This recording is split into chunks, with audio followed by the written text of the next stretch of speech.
Hello guys and welcome to the Clay Soldiers project. Sorry it's been almost a week since the last Clay Soldiers project, but I've been quite ill recently, so I've been able to bring out as many videos as I hoped for.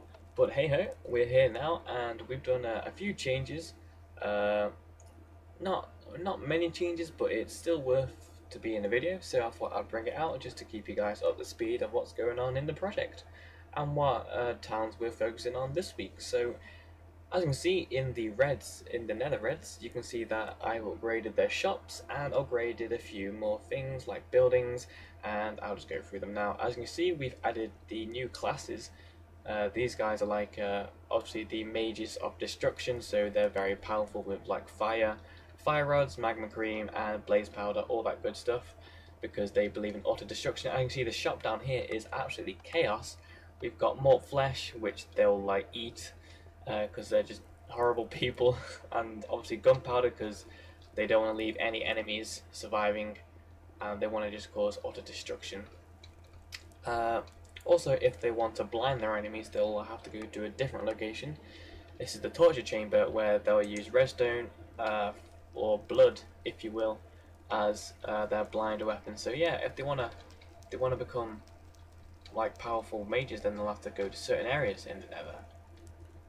I've only added a few buildings to the Nether, more or less. I've changed this little chill out zone to a shop, which you can see is still mayhem. Soldiers love buying stuff at the moment. I'm not sure if there's a code where they just love stepping on pressure pads, but they really love buying, like, they really love getting items. So the only real changes that I've done is I've added a few houses. This is for the more wealthy nethers. I can see they've got their enchanting table where they can enchant all their weapons and armor, and they've got a cauldron there where they can mix some nasty potions, and obviously they've got to do a lot of research with their books. So this is for the more wealthier Nether Reds. Seeing what I want to do with the Nether Reds is I want to have things like watchtowers, or like towers or watchtowers on like either side, and make it look like there's like the fortress is actually embedded inside the Nether, and I want to get the third level done, and yeah, just add a few more like buildings inside. I'm not really sure where to put them because it's a pretty like tight space, but I'm sure we'll find a way. So that's all I've done for the Nethers, so leave in the comments down below if you think we've missed anything in the Nethers or should be added, and I'm sure we'll add that in because not many people have actually suggested what to put in the Nethers. And if you're wondering why my mic is a bit different today, is because my other microphone, my like professional good one, is like broken now, so I'm using my laptop microphone. So you may hear me clicking or pushing buttons and all this, but this is the best I could do because I tried to record the Clay Soldiers project on my other microphone, but there was too much like fuzziness in the background, and you guys couldn't really hear me that much, and it looked very unprofessional. Okay, so I've mainly been adding stuff to the Elves town today. The treetop village, as it's also known, of the Vale, to start this off with a main building in the middle and obviously a little shop. And down here I've upgraded the housing so it just looks more fresh and better. So here we have, it's a very simple house layout. Painting was meant to be there, I'm not sure what really happened to it. So yeah, very simple bed, chest, libraries, and a seat. And get up here. Now, I thought to myself, I don't really want to add the same old buildings to every town.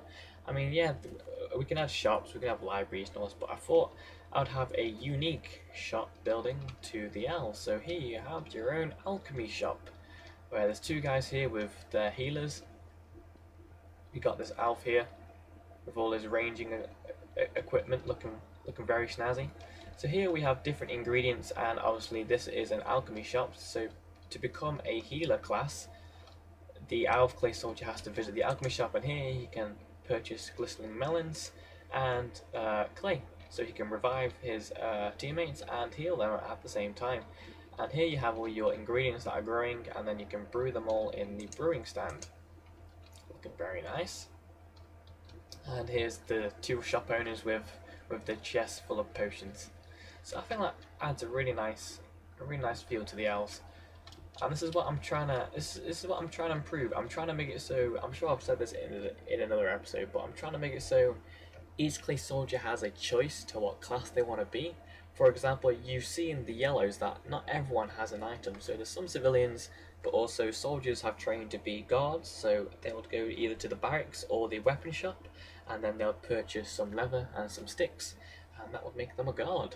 And then obviously you have the mage tower, which has some dispensers of obviously mage items.